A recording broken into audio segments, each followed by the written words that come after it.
গেল কদিনের টানা বৃষ্টিতে জলাবদ্ধতা দেখা দিয়েছে দেশের বিভিন্ন জেলায়। সাতক্ষীরায় বেতনা নদীর বেড়িবাঁধ ভেঙে নিম্নাঞ্চলের বিস্তীর্ণ এলাকা প্লাবিত হয়েছে। ভেসে গেছে হাজার হাজার বিঘা মৎস্য ঘের ও ফসলি জমি।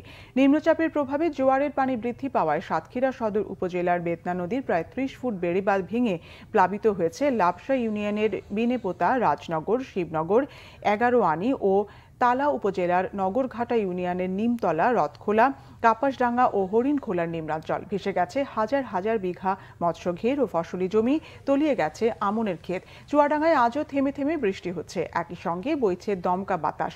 ভোগান্তিতে পড়েছেন সাধারণ মানুষ। সবচেয়ে বেশি দুর্ভোগে খেটে খাওয়া ছিন্নমূল মানুষ। বৃষ্টিতে সময় মতো কাজে যেতে পারছেন না তারা। খুব প্রয়োজন ছাড়া ঘর থেকে বের হচ্ছেন না কেউ। এদিকে মৌসুমের সর্বোচ্চ বৃষ্টিপাতে তলিয়ে গেছে নড়াইল পৌরসভা। এতে সীমাহীন দুর্ভোগে পড়েছে গোটা পৌরবাসী। শহরে কোনো পানি নিষ্কাশন ব্যবস্থা না থাকায় এমন পরিস্থিতি বলে অভিযোগ ভুক্তভোগীদের। বৃষ্টিতে ফের দুর্ভোগে পড়েছে নোয়াখালীর বন্যা দুর্গতরা।